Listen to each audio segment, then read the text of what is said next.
اعوذ باللہ من الشیطان الرجیم بسم اللہ الرحمن الرحیم۔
صدق اللہ العظیم۔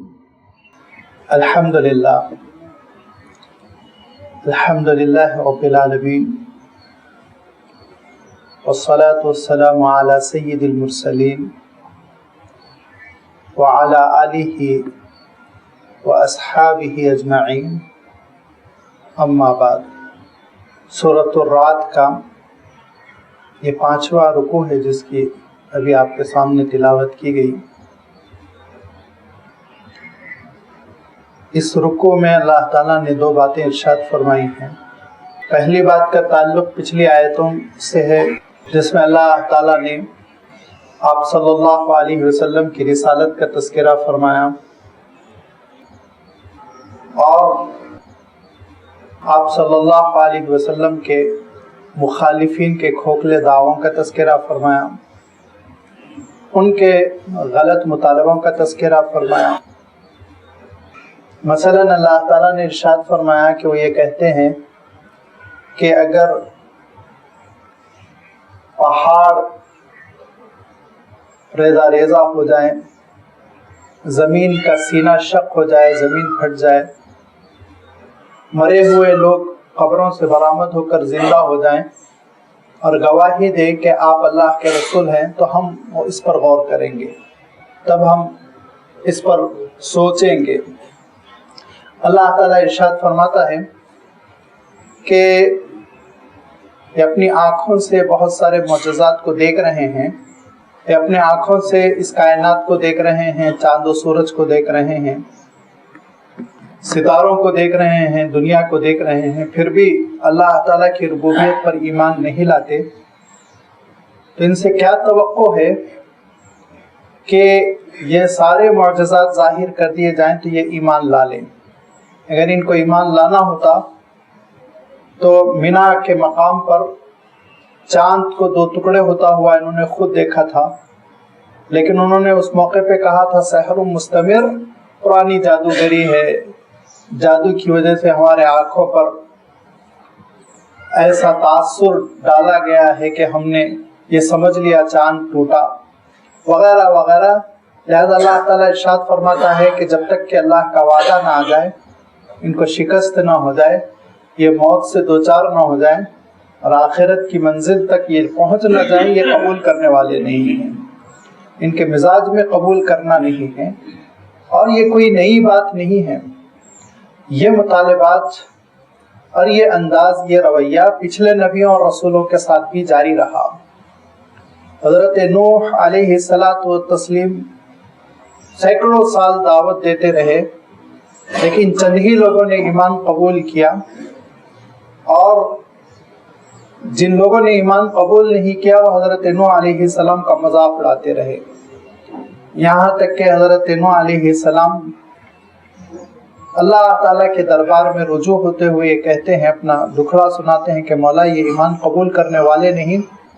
اب آپ اپنا فیصلہ صادر فرمائیے۔ تو اللہ تعالیٰ نے ارشاد فرمایا کہ اے نوح آپ کشتی بنائیے۔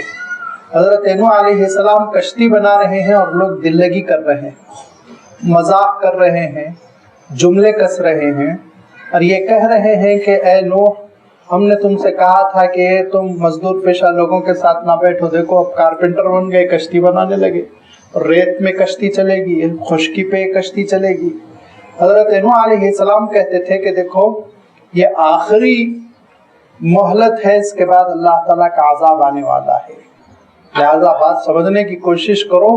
یہ کشتی کسی طوفان کی تیاری کے لیے بنائی جا رہی ہے۔ لیکن انہوں نے بات نہیں سمجھی، یہاں تک کہ طوفان آیا اور سب کے سب اہل کفر ختم ہوئے۔ حضرت موسیٰ علیہ السلام کا مذاق اڑاتے رہے اور دل لگی کرتے رہے، اور یہ سمجھتے رہے کہ حضرت موسیٰ علیہ السلام جو دھمکیاں دے رہے ہیں فرضی قسم کی ہے، نعوذ باللہ، اور اس کا انجام فرعون کو پھر اپنی موت کی شکل میں دیکھنا پڑا کہ حضرت موسیٰ علیہ السلام کا تعاقب کیا، یہاں تک کہ سمندر میں اللہ تعالیٰ نے اس ڈبو دیا۔ حضرت عیسیٰ علیہ السلام کا مذاق اڑاتے رہے، معجزات دیکھتے رہے، نام لگاتے رہے، ستاتے رہے، پریشان کرتے رہے، یہاں تک کہ حضرت عیسیٰ علیہ السلام کی جان کے در پہ ہو گئے۔ تب اللہ تعالیٰ نے حضرت عیسیٰ علیہ السلام کو آسمان پر اٹھایا، دھیرے دھیرے مخالفین ختم ہوتے چلے گئے۔ تو فرمایا کہ اے نبی آپ کو پریشان ہونے کی ضرورت نہیں، آپ کا دل چھوٹا نہ ہو، یہ ان کا پرانا رویہ ہے، یہ شیطان اور ابلیس کی پرانی روش ہے۔ وَلَقَدِ اسْتُهْزِئَ بِرُسُلٍ مِّن قَبْلِكَ، آپ سے پہلے بھی جو جو رسول گزرے ان کا مذاق اڑایا گیا، دل لگی کی گئی، ان کو ستایا گیا، ان کو پریشان کیا گیا۔ فَأَمْلَيْتُ لِلَّذِينَ كَفَرُوا، فَأَمْلَيْتُ تو میں نے مہلت دی، ہم نے ان کو ڈھیل دی، ہم نے ان کو موقع دیا، بلکہ موقع پر موقع دیا، کن کو؟ فَأَمْلَيْتُ لِلَّذِينَ كَفَرُوا، ان منکرین کو، کفر کرنے والوں کو، انکار کرنے والوں کو بہت مہلت دی گئی، کسی کو سینکڑوں سال دی گئی، کسی کو 20 سال دی گئی۔ آپ صلی اللہ علیہ وسلم کی مخالفت کرنے والوں کو بھی تقریباً 15-16 سال کی تو مہلت یوں ہی ملی۔ پہلی چوٹ لگی ان کو بدر کے میدان میں، وہاں سے اللہ تعالیٰ نے یہ اس دائرے کو تنگ کرنا شروع کیا، ان کی ڈوری گویا کہ اللہ تعالیٰ نے کھینچنی شروع کی۔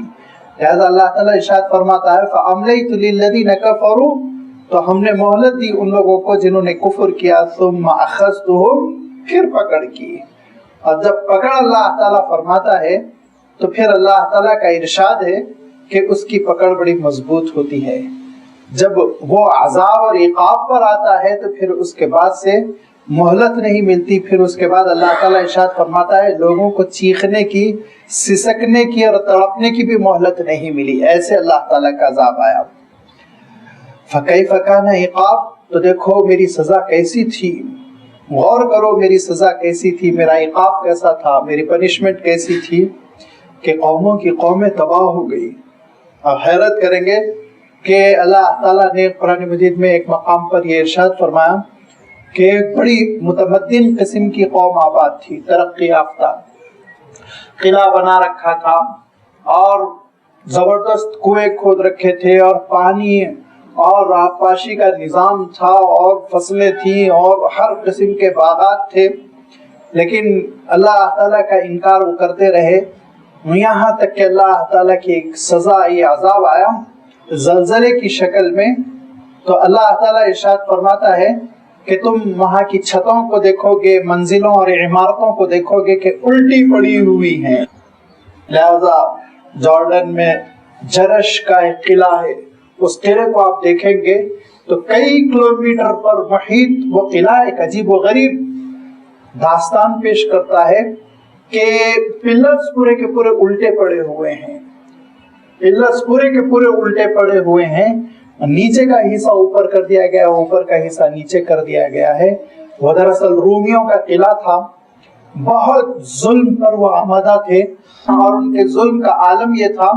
کہ وہ اپنے قیدیوں کو شیروں سے لڑا کر تماشا دیکھا کرتے تھے۔ حضرت عیسیٰ علیہ السلام کی جب دعوت ان تک پہنچی تو انہوں نے حضرت عیسیٰ علیہ السلام کے ماننے والوں کو بہت ستایا،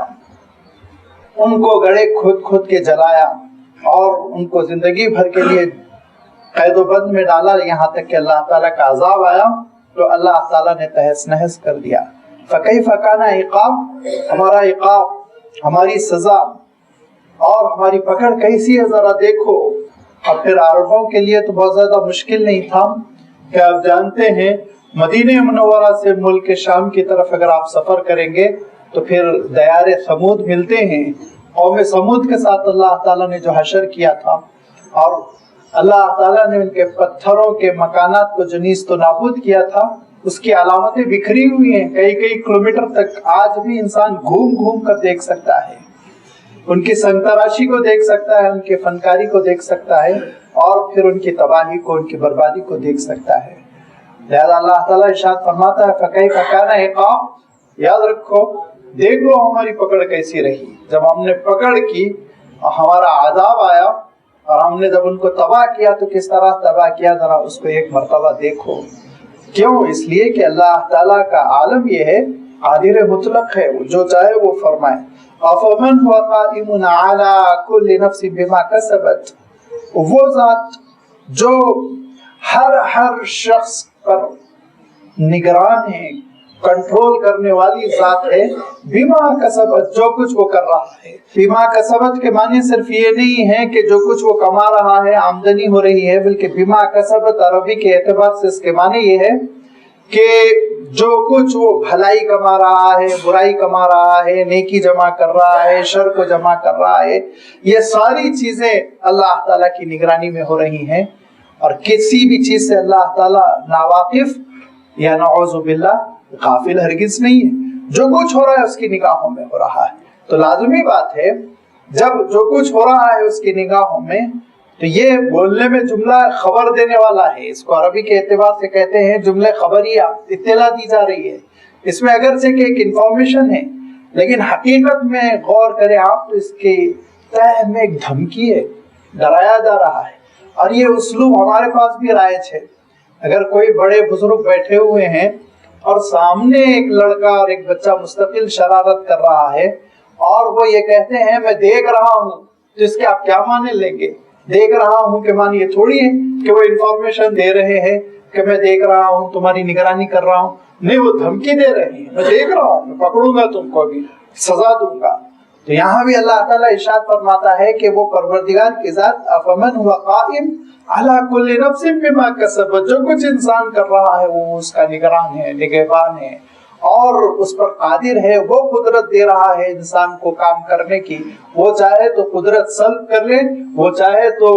عین موقع پہ اللہ تعالیٰ سورہ یاسین میں ارشاد فرماتا ہے جبکہ انسان جرم کر رہا ہو، اس کے لیے آسمان پھٹ جائے، زمین پھٹ جائے اور موت طاری کر دی جائے، انسان کیا کر لے گا؟ لہذا ارشاد فرمایا کہ جو کچھ بھی ہے وہ اللہ تعالیٰ کے قابو میں ہے اور اس کی نگرانی میں ہے، اس کی نگاہوں میں کر رہا ہے، لیکن انسان غافل ہے، اور غفلت سے اس نے کیا کر دیا؟ وَجَعَلُوا لِلَّهِ شُرَكَاءَ، اس نے اللہ تعالیٰ کے ساتھ بہت ساری چیزوں کو شریک قرار دیا ہے، اور ان سے وہ سمجھتا ہے کہ کام بن جائے گا، مدد مل جائے گی۔ اللہ تعالیٰ ارشاد فرماتا ہے جن چیزوں کو اللہ تعالیٰ کی ذات میں شریک کیا گیا ہے اور ان جھوٹے اور باطل خداؤں کو یہ سمجھا جاتا ہے کہ وہ خدائی میں نعوذ باللہ شریک کار ہیں، تو قل سموہم، بتاؤ ان کی کیا ڈیوٹیز ہے۔ اللہ تعالیٰ نے تو اپنے اسماء حسنہ کھل کے بیان فرمائے،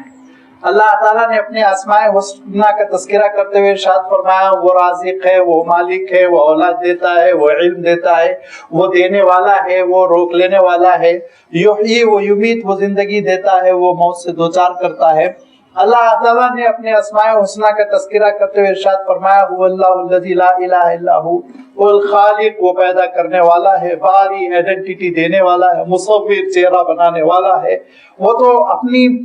ساری کی ساری جو صفاتیں ہیں جن کو ہم اسماء حسنہ کہتے ہیں ان کی تفصیل بیان کی۔ اللہ تعالیٰ ارشاد فرماتا ہے جن کو تم نے جھوٹا خدا بنا رکھا ہے اور خدائی میں شریک کیا، سموہم، ذرا ان کے صفات بتاؤ صفات، ان میں کون ہے جو رازق ہے، رزق دے سکتا ہے، کون ہے اس میں جو زندگی دے سکتا ہے، کون ہے اس میں جو موت دے سکتا ہے، کون ہے اس میں جو تمہاری بگڑی ہوئی بنا سکتا، کون ہے اس میں جو درخت اگا سکتا ہے، درخت میں پھل لگا سکتا ہے، کون ہے اس میں جو پھل کے اندر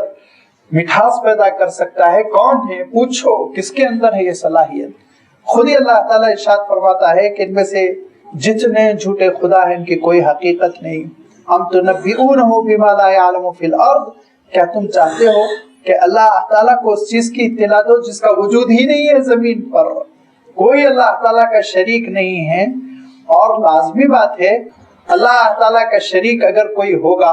نعوذ باللہ تو دو طرح سے ہو سکتا ہے۔ ایک تو یہ کہ اللہ کے علم میں ہے، اللہ تعالیٰ نے اجازت دی، اللہ تعالیٰ نے اس کو اتھارٹی دی، اللہ تعالیٰ نے کہا کہ تم یہ ڈپارٹمنٹ سنبھال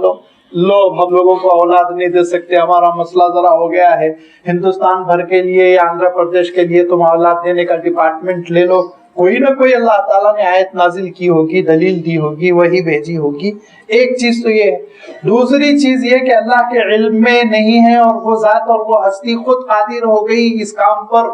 کہ وہ اللہ تعالیٰ کی خدائی میں شریک ہو جائیں، کچھ حصہ وہ اپنا لیں، کچھ ڈیوٹیز اللہ تعالیٰ کی نعوذ باللہ وہ اختیار کر لیں، سرو کر لیں۔ دو ہی شکلیں ہو سکتی ہیں۔ اللہ تعالیٰ ارشاد فرماتا ہے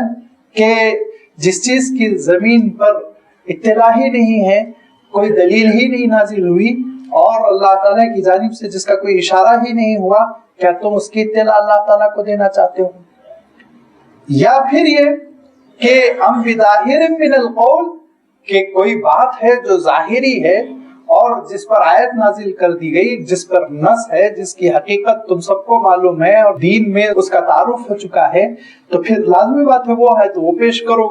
کسی طرح کی کوئی دلیل پیش کرو۔ اگر کوئی بغاوت پر آمادہ ہو جائے اور یہ چاہے کہ وہ اللہ تعالیٰ کی خدائی میں دخل دے اور پھر وہ غلط فہمی میں مبتلا ہو جائے، جیسے کہ فرعون اپنی حکومت کی وجہ سے غلط فہمی میں مبتلا ہوا تھا اور اس نے یہ سمجھ رکھا تھا کہ میں خدائی میں شریک ہوں، تو اللہ تعالیٰ نے اس کو ذلیل الخوار کر کے مارا، بڑی ذلت کے ساتھ اللہ تعالیٰ نے مارا، اس ذلت کے ساتھ کہ جب وہ مر رہا تھا، توبہ کر رہا تھا، اور حضرت جبرائیل علیہ السلام اس کے منہ میں کیچڑ ڈال رہے تھے، اس ذلت کے ساتھ وہ دنیا سے گیا۔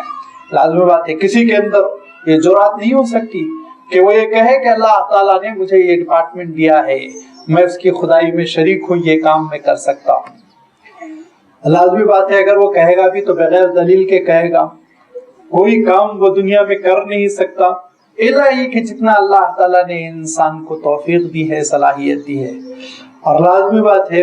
دوسری شکل کی دلیل نہ صرف یہ کہ کسی آسمانی صحیفے میں نہیں ہے، بلکہ کہیں بھی نہیں ہے کہ اللہ تعالیٰ نے کہیں کسی کو کوئی اختیار دیا ہے۔ پھر بھی یہ لوگ شرک کر رہے ہیں، بتوں کی پوجا کر رہے ہیں، اللہ سے ہٹ کے لوگوں کو خدا بنا رہے ہیں۔ کوئی ہے کہ انسانوں کو خدا بنا رہا ہے، کوئی ہے کہ پتھروں کو خدا بنا رہا ہے، کوئی ہے کہ صرف اور صرف ناموں کو خدا بنا رہا ہے جن کے پیچھے کوئی حقیقت نہیں، اور یہ چل رہا ہے، سینکڑوں سال سے چل رہا ہے۔ تو ارشاد فرمایا بل زین للذین کفروا مکرہم، یہ کچھ لوگوں کی مکاری ہے، چند لوگوں کی ہوشیاری ہے، چابک دستی ہے، جس کی وجہ سے شرک کا نظام چلا رکھے ہیں، لوگوں کو الو بنا رہے ہیں، کیونکہ اس میں بڑی زبردست قسم کی دکانداری ہے، بڑی زبردست قسم کی دکانداری ہے، اسی لیے وہ لوگوں کو سازش کرتے ہوئے، مکر کرتے ہوئے، خفیہ تدبیریں کرتے ہوئے بیوقوف اور الو بنا رہے ہیں، اور یہ کہہ رہے ہیں کہ ہمارے پاس آؤ، قسمت کا حال معلوم کرو، ہمارے پاس آؤ، ستاروں کی گردش ہم بتائیں گے، تم پر کیا مصیبت آنے والی ہے ہم بتائیں گے، ہمارے پاس آؤ، بھیٹ چڑھاؤ، نذرانے چڑھاؤ، مصیبت کو ہم ٹال دیں گے، ہمارے پاس آؤ، مہورت نکالو، تمہاری کار کو ایکسیڈنٹ نہیں ہوگا، تمہارے بنگلے میں برکت ہوگی۔ تو یہ وہ ساری سازشیں ہیں، چالاکیاں ہیں جو انسان کے لیے اس طرح لبھا دی گئی کہ انسان اس فریب میں اس فریب میں مبتلا ہو کر شرک کرنے لگتا ہے۔ لہذا اللہ تعالیٰ ارشاد فرماتا ہے بل زین للذین کفروا، یہ بیچارے کافروں کے لیے مزین کر دیا گیا، ڈیکوریٹڈ کر دیا گیا، خوبصورت کر دیا گیا، لبھا دیا گیا کیا؟ سازشوں کو، مکاریوں کو، چالاکیوں کو۔ اور لازمی بات ہے اس میں سب سے مین رول جو ہے، اہم کلیدی جو حصہ ہے وہ ابلیس کا ہے۔ ابلیس نے یہ سلسلہ شروع کیا ہوا ہے، اور پھر ابلیس کے چیلے اس کو رائج کر رہے ہیں، پھیلا رہے ہیں۔ وَصُدُّوا عَنِ السَّبِيلِ، اللہ کے راستے سے روک دیے گئے۔ ان کے عقل پر ایسے مٹی پڑ گئی کہ اللہ کے راستے سے محروم ہو گئے، صراط مستقیم سے محروم ہو گئے۔ اور وَمَن يُضْلِلِ اللَّهُ فَمَا لَهُ مِنْ هَادٍ، جس سے اللہ تعالیٰ ہی ہدایت روک دے تو اس کو کون ہدایت دے سکتا؟ اللہ تعالیٰ ہدایت سے جس کو محروم کر دے تو پھر اس کو کون ہدایت دے سکتا ہے؟ آگے بھی اس چیز کا تذکرہ آ رہا ہے کہ اللہ تعالیٰ جس کو ہدایت دیتا ہے وہی راہ راست پر رہتا ہے، اور اللہ تعالیٰ جس کو ہدایت سے محروم کر دیتا ہے تو پھر وہ گمراہ مرتا ہے۔ لیکن یہ اللہ تعالیٰ کا نظام کوئی اندھے کا نظام نہیں ہے، نعوذ باللہ، بلکہ اللہ تعالیٰ کا یہ نظام کچھ حکمتوں پر مبنی ہے، کچھ اصولوں پر مبنی ہے، کچھ ضابطے ہیں جس کی وجہ سے اللہ تعالیٰ ہدایت دیتا ہے، کچھ ضابطے ہیں جن کی وجہ سے لوگ ہدایت سے محروم مرتے ہیں۔ ان ضابطوں میں ایک ضابطہ جس کا میں اکثر اشارہ کرتا ہوں، جس کا اللہ تعالیٰ نے قرآن مجید میں تذکرہ فرمایا کہ وَيَهْدِي إِلَيْهِ مَنْ أَنَابَ، ہدایت اللہ تعالیٰ اس کو دیتا ہے جو اللہ تعالیٰ سے رجوع کرتا ہے، اللہ تعالیٰ کے آگے ہاتھ پھیلاتا ہے، ہدایت مانگتا ہے، تڑپتا ہے، روتا ہے۔ چونکہ ہدایت بہت قیمتی نعمت ہے، اسی لیے فری میں، مفت میں ملنے والی نہیں ہے۔ اس کی قیمت آنسوؤں سے دینی پڑتی ہے، اس کی قیمت سجدوں سے دینی پڑتی ہے، اس کی قیمت تڑپ سے، اضطراب سے، قرآن سے دینی پڑتی ہے، پھر مولا ہدایت کے دروازے کھولتا ہے۔ اسی لیے آپ کو کیا کہا گیا؟ آپ سے کہا گیا آپ ولی بن جائیں اور قطب بن جائیں، ابدال بن جائیں اور آخری درجے پر ولایت کے پہنچ جائیں، لیکن آپ کو مرنے تک کیا کہنا ہے؟ اہدنا الصراط المستقیم، اہدنا الصراط المستقیم۔ نبی نے بھی یہی کہا، رسول نے بھی یہی کہا، آخر وقت تک یہی کہا نمازوں میں کہ اللہ ہدایت دیتے رہیے، اللہ ہدایت دیتے رہیے۔ آپ کو بھی یہی کہنا ہے، یہ نہیں کہ میں مسلم خانوادے میں پیدا ہو گیا، ایمان والا ہوں، متشرع ہوں، ماشاءاللہ، اب کیا ہدایت رہ گئی؟ کہا نہیں،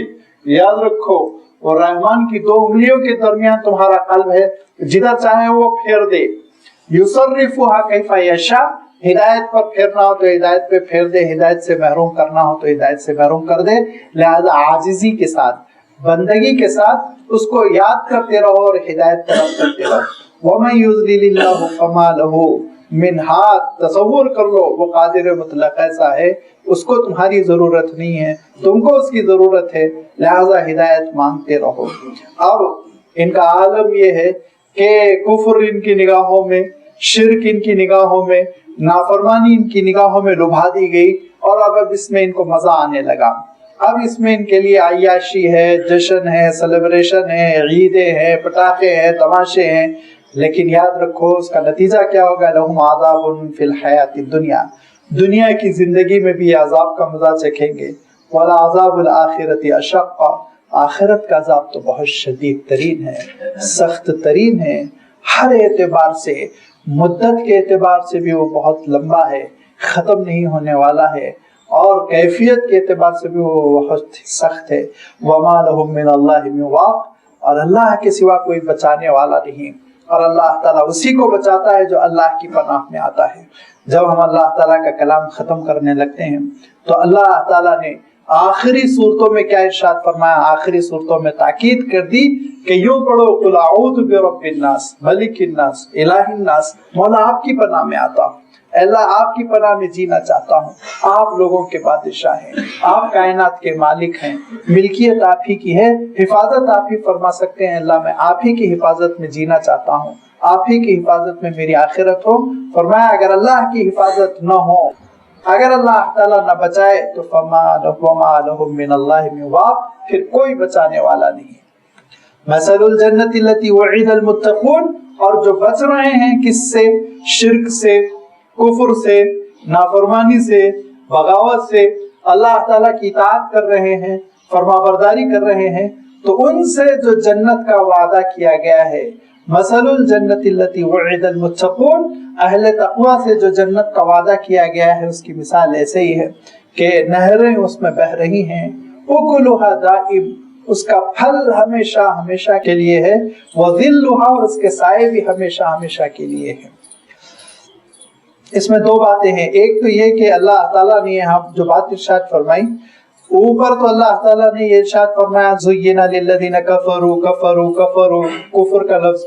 یہاں اس کے مقابلے میں ہونا چاہیے تھا مثل الجنت التی وعد المسلمون، لیکن اللہ تعالیٰ ارشاد فرماتا ہے وعد المتقون۔ صرف مسلم گھرانے میں پیدا ہونے کی وجہ سے غلط فہمی میں نہ پڑ جاؤ، تقویٰ ہونا چاہیے، عمل، بچنا چاہیے گناہوں سے، حرام چیزوں سے بچنا چاہیے، صفات بھی مسلم کی ہونی چاہیے۔ صرف نام مسلمان کا ہو اور کام غیر مسلموں جیسا ہو تو لازمی بات ہے ایسوں کے لیے اللہ تعالیٰ کا وعدہ نہیں ہے، وہ چاہے مغفرت کرے، وہ چاہے سزا سے دوچار کرے، وہ اس کا معاملہ ہوگا۔ لیکن ارشاد فرمایا جو اہل تقویٰ ہیں، احتیاط کی زندگی بسر کرتے ہیں، نافرمانی سے بچتے ہیں، ان کے لیے اللہ تعالیٰ ارشاد فرماتا ہے مثل الجنت التی وعد المتقون، ایسے متقیوں سے وعدہ ہے جنت کا، وہ جنت ایسے باغات جس میں نہریں بہ رہی ہوں گی اور اس کا پھل وہ ہمیشہ ہمیشہ کے لیے ہوگا، یہ ہے اکلھا دائم۔ دوسری بات جو میں عرض کرنا چاہتا ہوں وہ یہ کہ آپ صلی اللہ علیہ وسلم ارشاد فرماتے ہیں کہ جنت میں عجیب و غریب نعمتیں ہوں گی، اور ان نعمتوں کا تذکرہ آج ہماری اس زبان سے کرنا ممکن نہیں ہے، زبان عاجز ہے، اور آنکھوں میں اور کانوں میں وہ نعمتوں کا ہم نے نہ آنکھوں سے کبھی دیکھا نہ کانوں سے سنا، اور آپ صلی اللہ علیہ وسلم ارشاد فرماتے ہیں کہ تمہارا تخیل سفر کرے تو تمہارا تخیل وہاں تک نہیں پہنچ سکتا جہاں تک کہ اللہ کی نعمتیں ہیں۔ وہ عجیب و غریب نعمتوں میں ارشاد فرمایا ایک نعمت یہ ہوگی کہ ایک پھل ہوگا، اور اس پھل کو بندہ دیکھے گا درخت پر اور جی چاہے گا کہ وہ اس کو استعمال کرے، استعمال کرنے کے لیے اس پھل کو توڑے گا، پھل کو توڑنے کے بعد وہ اس کو پھل کو استعمال کرے گا تو وہ خلا اور ویکیوم نہیں ہوگا، وہاں پہ آپ صلی اللہ علیہ وسلم ارشاد فرماتے ہیں فوراً ہی دوسرا اسی قسم کا اسی سائز کا پھل نمودار ہو جائے گا۔ فرمایا کہ وہاں کے پھل ختم ہونے والے نہیں ہیں، اور جو سب سے بڑا فرق ہے دنیا کی جنت اور آخرت کی جنت کہ دنیا کی جنت میں ہر چیز عارضی ہے، آپ اپنے فارم ہاؤس میں لگا لے کروڑوں کا صرفہ اور اس کے بعد بڑا خوبصورت بنا لے اس کو، اور اس میں ہر چیز، ہر عیش، ہر آرام کو آپ مہیا کر لیں، لیکن یاد رکھیے بہرحال ٹیمپروری ہے، عارضی ہے۔ جنت کی نعمتیں عارضی نہیں ہیں، ارشاد فرمایا اکلھا دائم، اس کا پھل بھی ہمیشہ رہے گا، وظلھا، اس کے سائے بھی ہمیشہ رہیں گے، اور اس میں اللہ تعالیٰ کی جو نعمتیں ہوں گی وہ ہمیشہ رہنے والی ہوں گی، عارضی نہیں ہوگی۔ تلک عقبی الذین اتقوا، پھر دیکھیا یہ ہے انجام ان کا جو اہل تقوی ہوں گے۔ عقبی الذین اتقوا، عقبی الذین آمنوا، عقبی الذین اسلموا نے ارشاد فرمایا اہل تقوی جو ہوں گے، جو اسلام کے تقاضوں پر عمل کرنے والے ہوں گے، جنہوں نے دین کو مضبوطی سے تھام رکھا ہوگا، یہ ہوگا ان کا انجام کہ وہ اللہ تعالیٰ کی نعمتوں سے مالا مال اور اس کی جنت میں وہ آرام سے گھوم رہے ہوں گے، کھا پی رہے ہوں گے۔ اور وَعُقْبَى الْكَافِرِينَ النَّارِ، اور کافروں کا انجام آگ ہی آگ ہوگا، جہنم کی وہ ہولناک آگ ہوگی جس سے انسان کی جلد جھلس جائے گی تو پھر فوراً دوسری جلد اس کو دے دی جائے گی، موت موت موت پکارے گا، موت نہیں آئے گی، وہی تڑپ کی زندگی، اور مارے پیاس کے پانی پکارے گا تو پھر اس کو پینے کے لیے ایک مشروب دیا جائے گا، یغاث بالماء کالمہل یشوی الوجوہ، پینے کے لیے اس پانی کو جیسے ہی اپنے چہرے کے قریب لے جائے گا تو چہرہ بھی جھلس جائے گا، ایسی زندگی اس پہ دے ماری جائے گی۔ لہذا اللہ تعالیٰ ارشاد فرماتا ہے کہ اب تمہارے سامنے اختیار ہے، خیر بھی ہے، شر بھی ہے، سوچ لو تم کس راستے پر چلنا چاہتے ہو۔ شر کا انجام آگ ہی آگ ہے، خیر کا انجام تقوی کا انجام اطاعت فرمانبرداری کا انجام جنت کی نعمتیں ہیں اور اللہ کی رحمتیں ہیں۔ سوچ سمجھ کے راستہ اختیار کرو۔ اللہ کے رسول صلی اللہ علیہ وسلم یہ دعوت پیش فرما رہے ہیں مکہ مکرمہ میں۔ لازمی بات ہے سورۃ الرعد کے بارے میں بار بار کہہ چکا ہوں، یہ مکی سورت ہے، ہجرت سے کئی سال پہلے، 4-5 سال پہلے نازل ہوئی۔ اس موقع پہ جب اللہ کے رسول صلی اللہ علیہ وسلم نے دعوت اسلام کو، دعوت حق کو پیش کیا، قرآن مجید کی آیتیں سنائی جا رہی ہیں اور بڑی کشمکش ہے، بڑا جھگڑا ہے، مخالفتیں سخت سے سخت تر ہوتی چلی جا رہی ہیں، ایک اعتراض یہ کیا گیا اور ایک شوشہ یہ چھوڑا گیا، اور اس زمانے کے جو بڑے مفکرین پورا ذہن لگائے ہوئے اپنی تباہی پہ، انہوں نے بہت سوچ سمجھ کے ایک اشکلا چھوڑا اور یہ سمجھا کہ آپ تو پھنسی جائیں گے۔ وہ یہ کہ آپ یہ کہہ رہے ہیں کہ آپ پہ کتاب نازل ہو رہی ہے، اسی طرح جس طرح حضرت موسیٰ پہ نازل ہوئی تھی، حضرت عیسیٰ پہ نازل ہوئی تھی، پچھلے نبیوں پر صحیفے نازل ہوئے تھے، آپ کا یہ دعویٰ ہے، اور آپ یہ کہہ رہے ہیں سارے نبیوں اور رسولوں کو اللہ تعالیٰ ہی نے بھیجا، اسی کے وہ نمائندے ہیں، اسی کی بات پہنچاتے ہیں، اسی کے دین کی دعوت دیتے ہیں، اسی کی عبادت کی دعوت دیتے ہیں۔ تو پھر یہ جو تورات والے ہیں اور انجیل والے ہیں، یعنی اس زمانے میں ممتاز تھے یہودی اور عیسائی، اور وہ اپنی کتاب کو جیسی بھی تھی پکڑے ہوئے تھے، بہرحال موجودہ دور کے اہل کتاب کی طرح نہیں تھے جنہوں نے تو اپنی کتابوں کو اب اپنی زندگیوں سے نکال کر پھینک ڈالا۔ آپ صلی اللہ علیہ وسلم کے زمانے میں اہل کتاب، یاد رکھیے، کتاب کو تھامے ہوئے تھے اور اہل تورات کے احکام کو ماننے کی کوشش کرتے تھے، اہل انجیل کے احکام کو ماننے کی کوشش کرتے تھے۔ تو مکے کے لوگوں نے دہائی دی اور یہ کہا کہ اگر ایسا ہی ہے کہ آپ اللہ کے رسول ہیں، نمائندے ہیں، آپ پہ اللہ کی کتاب نازل ہو رہی ہے جیسے حضرت موسیٰ و عیسیٰ پہ نازل ہوئی، تو یہ اہل کتاب آپ کی تائید میں کیوں نہیں آتے؟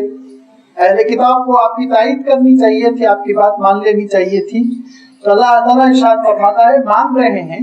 وہ لوگ مان رہے ہیں جن کے اندر ماننے کی صلاحیت ہے، جو سلیم الطبع ہیں، جن کا مزاج اور جن کا دل سڑا ابھی نہیں، جن کا دل سڑ گیا ہے اور دنیا داری میں جو ایسے لگ گئے ہیں کہ خود وہ اپنی کتاب پہ عمل نہیں کرنا چاہتے، تو پھر آپ صلی اللہ علیہ وسلم کی بات کیا مانیں گے؟ لہذا ارشاد فرمایا والذین آتیناہم الکتاب یفرحون بما انزل الیک، جن کو ہم نے کتاب دی تھی وہ تو اے نبی آپ پہ جو کچھ نازل ہو رہا ہے اس سے فرحت محسوس کر رہے ہیں، خوش ہو رہے ہیں، مطمئن ہو رہے ہیں۔ اور آپ اندازہ لگائیے کہ اہل کتاب جن تک حضور اکرم صلی اللہ علیہ وسلم کی دعوت پہنچی اور وہ اہل علم تھے، تورات انجیل سے واقف تھے، تو وہ تڑپ گئے، اپنے ضمیر کی انہوں نے آواز، اپنے دل کی صدا سمجھی، لبیک کہا آپ صلی اللہ علیہ وسلم کی دعوت پر۔ یہ تو خیر بہت بات کی آیتیں ہیں، بالکل پہلی وہی نازل ہوئی اقرأ بسم ربک الذی خلق، حضرت خدیجہ رضی اللہ تعالی عنہا آپ صلی اللہ علیہ وسلم کو اپنے کزن کے پاس لے جاتی ہیں، ورقۃ ابن نوفل جو پچھلی کتابوں کے بڑے عالم تھے، تورات اور انجیل کا مطالعہ کرتے رہتے تھے، اور تورات کو سمجھنے کے لیے انہوں نے عبرانی سیکھی تھی، عربی سے عبرانی سیکھی تھی، اور بہت ہی اسی میں وہ زندگی بسر کرتے تھے، مطالعہ میں لگے رہتے تھے۔ جب ان کے پاس حضرت خدیجہ آپ صلی اللہ علیہ وسلم کو لے گئیں اور حضور اکرم صلی اللہ علیہ وسلم نے حضرت جبرائیل کے ظہور اور پھر ان آیتوں کے نزول کے سلسلے میں پوری بات بتلائی، تو فوراً حضرت ورقہ نے کہا خدا کی قسم یہ وہی ہے جو حضرت موسیٰ پہ نازل ہوئی، اور اے محمد اگر میں زندہ رہا تو میں آپ کی اس وقت ضرور تائید کروں گا، مدد کروں گا جس وقت مکے کے لوگ آپ کو اس شہر سے نکال رہے ہوں گے۔ تو حضور اکرم صلی اللہ علیہ وسلم نے حیرت سے پوچھا اوا مخرجیہ ہوں، مجھے نکال دیں گے؟ میرے پاس تو امانتیں رکھتے ہیں، میرے سے تو فیصلے کراتے ہیں، میرے پیچھے پیچھے بھاگتے ہیں اور مجھے امین کہتے ہیں، صادق کہتے ہیں، مجھے بستی سے نکال دیں گے؟ تو حضرت ورقہ کہتے ہیں کہ کتابوں کا مطالعہ، تورات اور انجیل کا مطالعہ مجھے بتاتا ہے کہ آخری نبی کو ان کے وطن سے بہرحال نکالا جائے گا،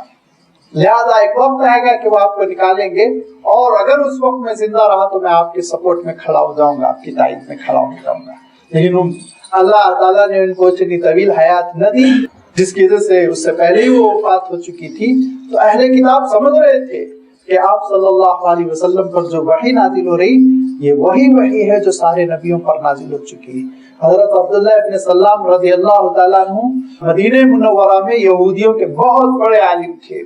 ان کا عالم یہ تھا کہ انہوں نے 24 گھنٹوں کو 3 کاموں کے لیے اپنے بانٹ رکھا تھا، منقسم کر لیا تھا۔ وہ 8 گھنٹے کھیتی میں، باغ میں اپنے کام کرتے تھے تاکہ ذریعہ معاش نکل آئے،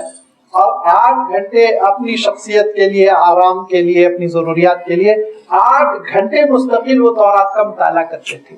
8 گھنٹے. تو وہ یہ کہتے تھے کہ 40 سے زائد مقامات میری نگاہ میں تھے جس میں آخری نبی کے ظہور کے اللہ تعالیٰ نے اطلاع دی، اور جس کی وجہ سے میں ہمیشہ تلاش حق کرتا رہتا تھا. اور مجھے محسوس ہونے لگا تھا کہ یہ وقت قریب آ رہا ہے جس وقت میں کہ آخری نبی کو ظاہر ہونا ہے. لہذا مدینہ منورہ سے باہر وہ اپنے کھجور کے باغ میں کام کر رہے تھے، اور آپ جانتے ہیں کھجور کا درخت اچھا خاصا لمبا ہوتا، اوپر چڑھے ہوئے تھے، نیچے ان کی ضعیف پھوپھی بیٹھی ہوئی تھی، غالباً پھل توڑ کے وہ نیچے دے رہے تھے کہ دیکھا کہ ایک جلوس ہے جو مدینے کی طرف آ رہا ہے، اور انصاریوں کے نرغے میں کچھ چہرے ہیں جن کو وہ لے کر مدینے کی طرف آگے بڑھ رہے ہیں. تو اس میں انہوں نے حضور اکرم صلی اللہ علیہ وسلم کا چہرہ دیکھا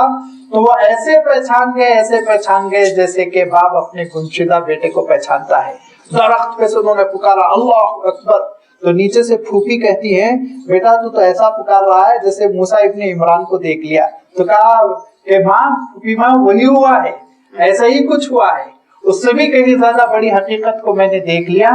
درخت سے اترتے ہیں، دوڑ کر حضور اکرم صلی اللہ علیہ وسلم کی خدمت میں جاتے ہیں اور کہتے ہیں کہ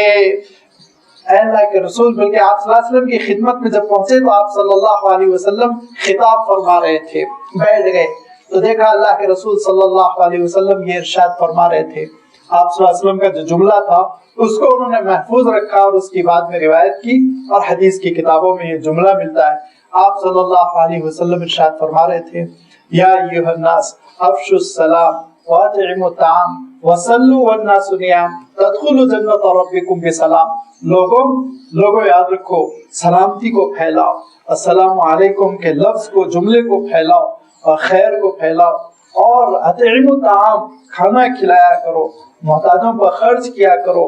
اور اس وقت نماز پڑھا کرو جبکہ لوگ غافل سوتے رہتے ہیں. تہجد کا اہتمام کرو. اگر تم یہ 3 کام کرو گے تدخلوا جنت ربکم بسلام، اپنے رب کی جنت میں بڑی سلامتیوں کے ساتھ داخل ہو جاؤ گے. یہ کلام وہ کہتے ہیں حضرت عبداللہ ابن سلام رضی اللہ تعالیٰ عنہ کہ میرے دل میں بیٹھ گیا، اور پھر میں نے گواہی دی کہ آپ اللہ کے رسول ہیں اور میں اللہ کی توحید پر، آپ کی رسالت پر ایمان لاتا ہوں. اپنا تعارف کرایا تو حضور اکرم صلی اللہ علیہ وسلم نے کہا کہ عبداللہ اب تو تم پہ ذمہ داری عائد ہوتی ہے کہ تم جاؤ اپنی کمیونٹی میں، اپنے قبیلے میں جو بنی قریظہ سے تمہارا تعلق ہے وہاں اسلام پیش کرو. تو حضرت عبداللہ ابن سلام کہتے ہیں اللہ کے رسول مصیبت یہ ہے بہت غدار ہیں، بڑے غدار قسم کی قوم ہے. اپنی قوم کے سلسلے میں تبصرہ کیا. حضور نے فرمایا مایوس ہونے کی ضرورت نہیں. کہا نہیں، آپ ایک امتحان لے لیجئے، دیکھیے آپ کیسے وہ غدار ہیں، آپ کو پتا چل جائے گا. امتحان یوں لیجئے، مجھے حجرے میں چھپا دیجئے اور ان کو بلائیے. آپ صلی اللہ علیہ وسلم نے ان کو بلایا. حضرت عبداللہ ابن سلام پیچھے حجرے میں چھپے ہوئے. کہا عبداللہ ابن سلام کے بارے میں تمہاری کیا رائے ہے؟ کہا ہم میں سب سے بڑا عالم، سب سے زیادہ متقی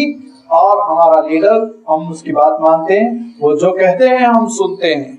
اس کے بعد سے حضور اکرم صلی اللہ علیہ وسلم نے کہا عبداللہ باہر آ جاؤ. باہر آئے. کہا دیکھ عبداللہ کیا کہتے ہیں سنو. تو حضرت عبداللہ نے کہا میں گواہی دیتا ہوں کہ محمد اللہ کے رسول ہے. تو اس میں سے ایک شخص نے پلٹ کے کہا سب سے بڑا جاہل، نکما، اس کی بات کبھی نہیں مانی چاہیے. تو فرمایا دیکھیے اللہ کے رسول میں نے کہا تھا نا یہ غدار ہے، اللہ کے رسول میں نے کہہ دیا تھا نا یہ غدار ہیں، بے ایمان ہیں اور یہ دوغلی بات کرتے ہیں. دیکھ لیجیے آپ کے سامنے میں نے اس کو بطور گواہی پیش کیا. آپ صلی اللہ علیہ وسلم نے کہا مایوس ہونے کی ضرورت نہیں، کام کرتے رہو. حضرت عبداللہ ابن سلام نے کام کیا، محنت کی. پورا خاندان ان کا جو کنبہ تھا، ماں وہ ضعیف پھوپھی کے، ان سب نے اسلام قبول کیا. تو میں آپ کی خدمت میں یہ رکھنا چاہ رہا ہوں والذین آتیناہم الکتاب یفرحون بما انزل الیک. جو چیز آپ صلی اللہ علیہ وسلم پر نازل ہو رہی تھی اس کو اہل کتاب اپنے دل کی صدا سمجھ رہے تھے، لیکن ومن الاحزاب من ینکر بعدہ، بعض چیزوں کو بعض جتھے انکار کر رہے تھے، نہیں مان رہے تھے. بعض گروپس ایسے تھے کہ ان کے ہاتھ سے لیڈرشپ جا رہی تھی، آمدنی جا رہی تھی، سودی کاروبار جا رہا تھا، قلعے چلے جا رہے تھے،